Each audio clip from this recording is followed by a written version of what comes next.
मेरे mummy papa मुझे बिल्कुल प्यार नहीं करते, बिल्कुल फ़ोन नहीं करते, क्योंकि मैं बहुत बुरी मैं हुई इसी लायक। ये कमेंट आया था, मैं ये नहीं कह रही हूँ, कमेंट आया था। एक वीडियो देख करके कोई कैसे मुझे जज कर लिया कि मैं कैसी हूँ। आप मेरे बैकग्राउंड के बारे में जानते हैं, आप मेरे कंडीशन के बारे में जानते हैं? नहीं ना। हाँ, मेरे सब्सक्राइबर हैं जो इस बात को लेके बहुत कंफ्यूज है, क्योंकि मैं कई बार बोल चुकी हूँ मेरे मम्मी पापा मुझे याद नहीं करते, मुझे फ़ोन नहीं करते। पर मैं ये कभी नहीं बोली कि वो मुझसे प्यार नहीं करते या फिर वो गलत है। मैं कभी बोली हूँ? नहीं। एक ब्लॉग था जिसमें मैं बहुत रोई थी, उसी ब्लॉग में कमेंट में ये आया था, क्योंकि मैं बोल रही थी कि मेरे मम्मी से बात नहीं होती, मेरे पापा बहुत बिजी रहते इसलिए कॉल नहीं करते, 6-6 महीने में एक बार कॉल करते। ये बात सच है। तो चलिए मैं आज आपको ना क्लियर अपने बारे में बता देती हूँ, पूरा पर्दा उठा देती हूँ। आपको समझ में आ जाएगा कि मेरा बैकग्राउंड क्या है, मैं कैसे माहौल में पली बड़ी हूँ, मेरा ये कंडीशन ऐसा क्यों है। मैं बीच बीच में है ना कभी कभी रोने लग जाती हूँ। पहले तो रोज़ रोती थी क्योंकि कंडीशन ही ऐसा था। चलिए मैं आपको बताती हूँ, जब मैं 8 साल की थी तो मेरे मम्मी को डिप्रेशन की प्रॉब्लम आई, क्योंकि 8 साल की उम्र में ही मेरे पापा घर शिफ्ट कर गए थे। बिज़नेस के सिलसिले में किराए के मकान में रहते थे, पर वो किराए का मकान ऐसा था जहाँ आसपास कोई नहीं था जिससे मम्मी बात कर सके। मैं बहुत छोटी थी, पापा बिज़नेस के सिलसिले में 3-3 दिन 4-4 दिन बाहर जाते थे, तो मम्मी को अकेलापन इतना ज़्यादा खा गया, इतना ज़्यादा खा गया कि बेचारी डिप्रेशन में चली गई। इतनी ज़्यादा डिप्रेस्ड हो गई कि पहनने ओढ़ने तक का सूद नहीं था। खाना बनाना, खाना हम लोग को बना के खिलाना दूर की बात, होटल से खाना आता था। कितने साल तो हम लोग होटल का ही खाना खाएं, या तो पापा बना देते। सोचिए मैं 8 साल की थी और उस समय मैं कच्चा कोयला जलाती थी चूल्हे पे। 8-9 साल की जैसे हुई, 10 साल की हुई, रोटी पकाना स्टार्ट की। जला सा रोटी, हाथ जल जाता था। किसी तरह जला मसाला पीस करके कैसे भी सब्जी बनाना, बर्तन इतने सारे धोना। कुएं, वहाँ का कुआं में पानी नहीं आता तो बहुत दूर नल में पानी आता तो वहाँ से पानी भर के लाती थी, कपड़े धोती थी। 9-10-11 साल की उम्र में मैं ये सब काम करती थी, क्योंकि मम्मी डिप्रेशन में थी, मम्मी की तबीयत बिगड़ जाती थी। मतलब उनको, अब डिप्रेशन में इंसान क्या करता है, जब इंसान को कुछ भी चीज़ का सूद नहीं रहता वो कितना वायलेंट हो जाता है उस कंडीशन में। और सोचिए वैसे कंडीशन में मेरी मम्मी मेरे छोटे भाई को जन्म दी। मेरा छोटा भाई 8 साल मुझसे छोटा है, यानी कि डिप्रेशन के ही सिचुएशन में मम्मी कंसीव की और मेरे भाई को जन्म दी। और ऐसे केस में मुझे आपको बताने में कुछ, क्या मैं बोलूँ, आज मेरा भाई भी डिप्रेशन का शिकार है। उसको भी डिप्रेशन की प्रॉब्लम हो गई, क्योंकि मम्मी को प्रॉब्लम था, इस वजह से भाई को भी प्रॉब्लम हो गई। मेरे घर का माहौल पता कैसा रहा, मम्मी को गुस्सा आता है, छोटे भाई को गुस्सा आता है, पापा इस चीज़ को हैंडल कर रहे हैं, सुकून नहीं है, सुख नहीं है, शांति नहीं है, तो उनको भी गुस्सा आता है। बड़े बड़े भाई को भी गुस्सा आता है, क्योंकि इस चीज़ को हम लोग देख रहे हैं। मेरा बड़ा भाई मुझसे 1.5 साल बड़ा है, लेकिन हम लोग दोनों एक ही स्कूल में, एक ही क्लास में साथ में पढ़े लिखे, एक दोस्त की तरह हम लोग रहें।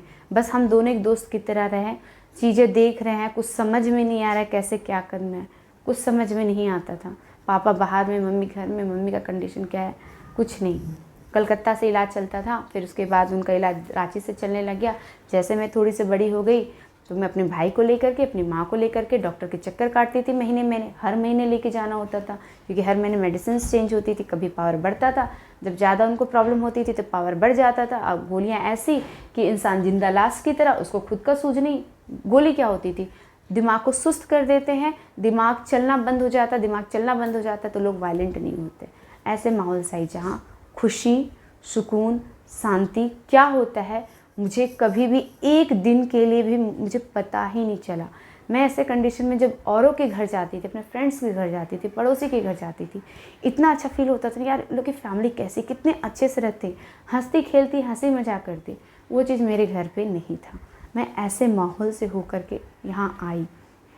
मेरे मम्मी पापा की कहीं कोई गलती नहीं है, क्योंकि मेरी मम्मी डिप्रेशन के शिकार है, इसीलिए उनको पता ही नहीं है कि कैसे, मतलब उनको खुद की होश नहीं, वो क्या मुझसे हालचाल पूछेगी। और जब भी मैं बात करती थी ना फ़ोन पे, शादी होकर के आई, मम्मी को हर 2-3 दिन में कॉल लगाती थी, एक तरफा बातचीत होता था, मैं ही बोलती थी, वो हाँ हूँ तक नहीं बोलती थी, कुछ भी नहीं बोलती थी। और इस चीज़ से मुझे बहुत तकलीफ़ होता था, बहुत ज़्यादा तकलीफ़, क्योंकि जब एक लड़की का शादी हो जाता है ना, सारे रिश्ते नाते छोड़ के आना एक नए माहौल में, नए रिश्ते के साथ, और एक बहू से सब लोग कितनी उम्मीद लगा के रहते हैं, कितनी बहू ऐसी होनी चाहिए, वाइफ ऐसी होनी चाहिए। उस उम्मीद में खरे उतरना तुरंत से हम लोग सीख के तो नहीं आते ना। मेरी मम्मी क्या मुझे सिखाई, 8 साल की उम्र से मम्मी को डिप्रेशन की प्रॉब्लम, वो मुझे क्या सिखा सकती थी? घर कैसे चलाया जाता है, रिश्ते कैसे निभाए जाते हैं, खाना कैसे बनाया जाता है, या हस्बैंड के साथ कैसे रहा जाता है, जब झगड़ा हो जाए तो उसको कैसे हैंडल करो, सास के साथ कैसे रहो। कोई सिखाने वाला नहीं था, कोई सिखाने वाला नहीं था। वो अल्लड़पना ले करके मैं ससुराल आई थी, इसलिए हस्बैंड के साथ लड़ाइयाँ भी होती थी। पूरा साल कुत्ता बिल्ली जैसा हम लोग लड़ाई किए, पूरा साल। फिर मैं हस्बैंड को बोली कि देखिए मेरा बैकग्राउंड ऐसा है, मैं ऐसे माहौल से होके आई, इसलिए मेरा बिहेवियर ऐसा है, मुझे टाइम दीजिए, मैं अपना गुस्सा को धीरे धीरे धीरे कंट्रोल करूँगी, ख़त्म नहीं करूँगी, क्योंकि एक इंसान का स्वभाव है, गलत चीज़ होगा वहाँ मैं रिएक्ट करूँगी, मुझे गलत चीज़ बर्दाश्त नहीं होता है।